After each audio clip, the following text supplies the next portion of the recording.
अस्सलाम वालेकुम, welcome to my channel. तो आज हमारे लिए बड़ा दिन था क्योंकि मेरी बेटी को प्राइजेज़ मिलने स्टार्ट हो गए हैं। इनके स्कूल में जब ईयर एंड होता है तो इनको स्टार्ट कर दिया जाता है कि जो बेस्ट रीडर है, ऑलराउंडर है, उनके सर्टिफिकेट्स इनको मिलने स्टार्ट हो जाते हैं। तो यहाँ पर मेरी बेटी को 3 सर्टिफिकेट मिले थे जिसके लिए वो बहुत खुश थी और एक प्राइज़ भी मिला था। प्राइज़ गिफ्ट में आप देख सकते हैं वो ओपन कर रही है, तो आपको पता चल जाएगा कि प्राइज़ गिफ्ट में क्या है।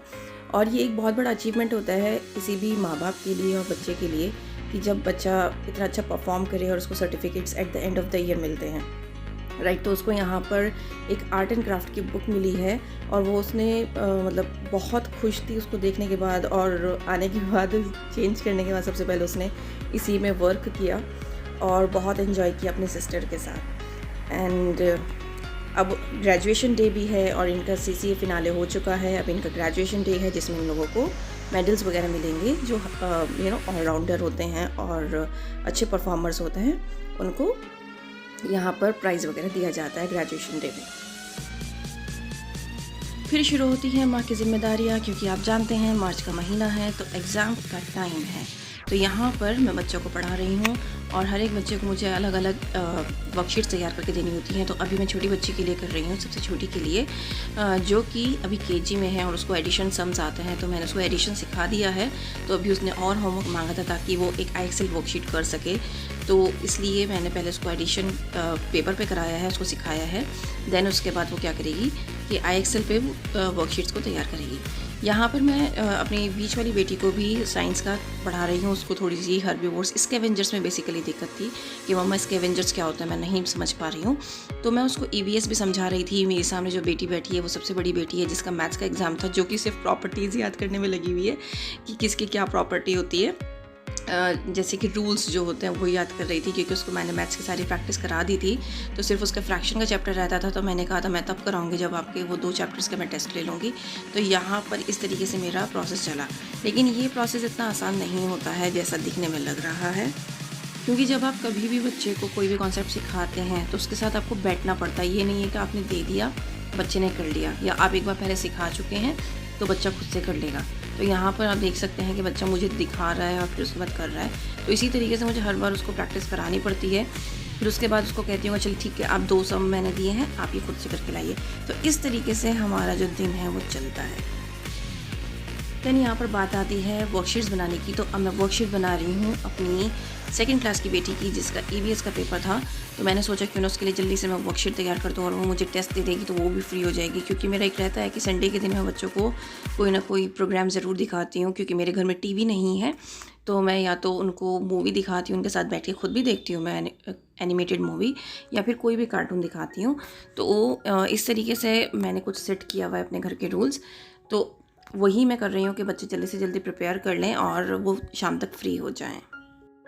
सिर्फ पढ़ाना ही नहीं माँ की ज़िम्मेदारी होती, घर के काम करना भी माँ की ज़िम्मेदारी होती है। तो यहाँ पर मैंने 5 किलो मटर लिए थे, क्योंकि सीज़न एंड है और मेरे घर में मटर बहुत ज़्यादा खाए जाते हैं और रमज़ान करीब है, ये आप जानते ही हैं। और रमज़ान में जितने भी आइटम्स बनते हैं उसमें मेरे यहाँ मटर ज़रूर डलती है। तो इसलिए मैं क्या कर रही हूँ, यहाँ पे मैंने मटर्स लेके मैंने पानी बॉईल किया, आरओ का पानी लिया मैंने, उसको बॉईल किया और उसमें मैंने मटर डाले। इसको हल्का सा नरम करके मेरे लिए बहुत आसान हो जाएगा कि मैं इसको बहुत आसानी से छील पाऊँगी। तो देखिए इसकी जो शक्ल है थोड़ी सी चेंज हो गई है, आप देख सकते हैं। फिर मैं इसको क्या करूँगी, छन्नी में निकालूंगी और इसको ठंडा करने के बाद इसको मैं छीलूँगी। वो आप देखेंगे कैसे करूँगी मैं। ये जो छीलने का प्रोसेस है वो इतना इजी है कि आप 5 मिनट्स में इतने सारे मटर आराम से इनको निकाल के अलग कर लेते हो। और क्योंकि मैंने आपको बताया था कि मेरे यहाँ रमज़ान में रेगुलर ये डलता है, तो वो बहुत आसान हो जाता है, हमें अलग से बॉईल नहीं करके डालना पड़ता।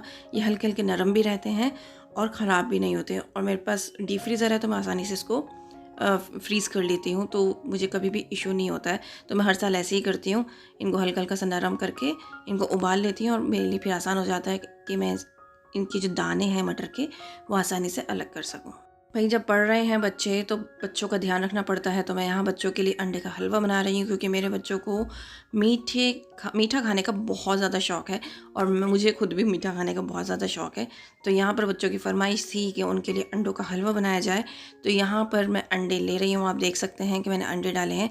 किस प्रोसेस में मैं बना रही हूँ ये आपको देखने को पता चल जाएगा क्योंकि ये बहुत ही ईज़ी होता है। कई बार ये होता है ना कि बहुत ज़्यादा तेज़ हो गया मीठा, तब हमारे से नहीं खाया जाता। तो आप यहाँ पे देख सकते हैं, मैं आपको एक-एक चीज़ का मेजरमेंट बताऊँगी, कितना आसान है अंडे का हलवा तैयार करना। अगर आपने 6 अंडे लिए हैं तो आपको क्या करना है, 1 टेबल स्पून, ये जो आप देख सकते हैं टेबल स्पून, 1 टेबल स्पून मतलब ऐसे करके आपको 6 चम्मच डालना है। ठीक है, 6 चम्मच आपको डालना है। 6 अंडे तो 6 चम्मच, 7 अंडे तो 7 चम्मच, 8 अंडे तो 8 चम्मच। वो आपको देखना है कि आप कितने अंडे ले रहे हो, उसी के हिसाब से आपको क्या लेना है, उतने ही चम्मच आपको चीनी लेनी है। देन उसके बाद क्योंकि ये मैंने 8 अंडे का बनाया था, तो इसमें मैंने 3 चम्मच घी डाला था। और आप यकीन मानिए 3 चम्मच घी बिल्कुल परफेक्ट बैठता है आके। और आपका जो घी है, जब तैयार हो जाएगा हलवा, जो घी है वो भी बहुत आसानी से निकल के आ जाता है और ज़्यादा नहीं आता है। जैसे कि हम कई बार देखते हैं ना कि हम थोड़े से हलवे में बहुत सारा घी डाल देते हैं तो चारों तरफ घी घी रहता है, ऐसा नहीं होगा इसमें। और उसके बाद आप इसको मीडियम आंच पर आपको इसको पकाना है। आप देखेंगे जब मीडियम आंच पर आप पकाएंगे तो ये ऐसा लगेगा, लेकिन आपको इसको रेगुलर चलाना है। अगर आप रेगुलर नहीं चलाओगे तो ये नीचे लग जाएगा, जिसकी वजह से जब आप इसमें चम्मच चला के उतारोगे तो वो ब्राउन ब्राउन लेयर्स आने स्टार्ट हो जाएंगी, जो कि बहुत भद्दा लगेगा, इवन वो खाने में भी अच्छा नहीं लगता है। तो इसको रेगुलर चलाते हुए आपको काम करना होता है। इसको आप बिल्कुल भी छोड़ नहीं सकते हैं, स्टार्टिंग की फेज़ में तो बिल्कुल भी नहीं छोड़ना होता है। नाउ आप यहाँ पे देख सकते हैं कि ये इसकी जो भुर्जी है वो होने लगी है तैयार, लेकिन अभी तैयार नहीं हुई है। तो हमें कैसे पता चलेगा कि हमारा अंडे का हलवा तैयार हो चुका है? तो उसका भी एक तरीका है, क्योंकि हमने इसमें घी डाला है, राइट? हमने इसमें घी डाला है तो वही हमें बताएगा कि हमारा अंडे का हलवा तैयार हुआ है या नहीं हुआ है। अब आप देख सकते हैं कि ये जो है भगोना जो है, आप देख सकते हैं मेरा जो बीकर है, इसमें अंडे का जो हलवा है वो अलग होने लगा है, नीचे नहीं लग रहा है, और घी जो है वो अलग हो रहा है। ठीक है, तो इस तरीके से आपको पता चल जाएगा कि आपका अंडे का हलवा तैयार हो चुका है। ठीक है, अगर आप इसको और ज़्यादा पकाएंगे तो ये बहुत ज़्यादा टाइट हो जाएगा, क्रंची टाइप्स हो जाएगा, जो कि आपके लिए मुश्किल हो जाएगा खाने के लिए। तो आपको इसी फेज़ में यहाँ से इसको उतारना है। ठीक है, उसके बाद जब आपका ठंडा हलवा तैयार हो जाए, इसको आप बहुत आसानी के साथ सर्व कर सकते हैं। इसमें आप ड्राई फ्रूट्स भी डाल सकते हैं, पर क्योंकि मुझे ऐसे ही अच्छा लगता है, ड्राई फ्रूट से मुझे हैवी लगता है, क्योंकि अपने आप में हैवी होता है अंडे का हलवा, तो मुझे पसंद नहीं होता है, तो मैं ऐसे ही खाती हूँ और बहुत ही यम होता है ना। उसके बाद मैंने तहरी बनाई बच्चों के लिए। तो तहरी मैंने सबसे पहले प्याज डाली, देन उसके बाद मैंने हरी मिर्च डाली, ज़ीरा, हरी मिर्च, और ये डाल के मैंने थोड़ा सा इसको लाइट ब्राउन किया। ठीक है, जब मेरा लाइट ब्राउन हो गया उसके बाद मैंने इसमें और मसाले डाले। अब आप यहाँ देख सकते हैं मैंने इसमें नमक, मिर्च, हल्दी और थोड़ा सा धनिया डाला है। और उसके बाद आप गाजर देख सकती हैं, आलू देख सकते हैं, और इसमें शिमला मिर्च डालिए, क्योंकि मेरे घर में वेजिटेबल तहरी बहुत अच्छे से खाई जाती है।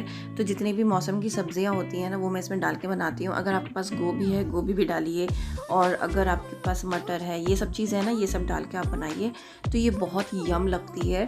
ठीक है, और इसका जो टेस्ट है ना वो बिल्कुल ही डिफरेंट होता है। और हमेशा याद रखिए, जब आप तहारी बना रहे हैं तो सूखी सूखी नहीं होनी चाहिए। अगर सूखी सूखी होगी तो वो मज़ा नहीं आएगा, और वो तब होगा जब आप पर्याप्त मात्रा में तेल डालेंगे। तो यहाँ पर मैंने चावल डाल के तहारी तैयार कर ली है और इसको सर्व कर सकते हैं। नाउ यहाँ पर मैं रायता तैयार कर रही हूँ। मैंने दही ली है, इसमें मैंने मसाला डाला है दही का।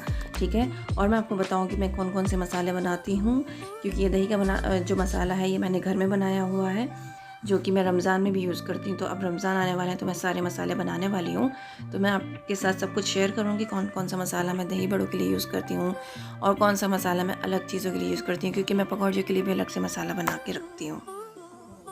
यहाँ पर मैंने 3 आलू लिए हैं, 3 आलू को मैश कर दिया है, क्योंकि मैं आलू का रायता बना रही हूँ। तो ये मैंने 3 आलू लेके मैश कर दिया है। दही मैंने अलग से फेंट लिया, उसमें मसाले मिक्स कर दिए हैं। अब इन आलूओं को मैं क्या करूँगी, दही में मिक्स कर दूँगी जल्दी से।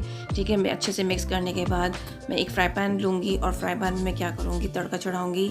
तड़के में मैं घी डाल के मैं ज़ीरा डाल दूँगी, और इस तड़के से मैं क्या करूँगी, इसको बघारूँगी। और आप यकीन मानिए ये बहुत ही यम लगता है, इतना टेस्टी लगता है ना, मैं आपको बता नहीं सकती।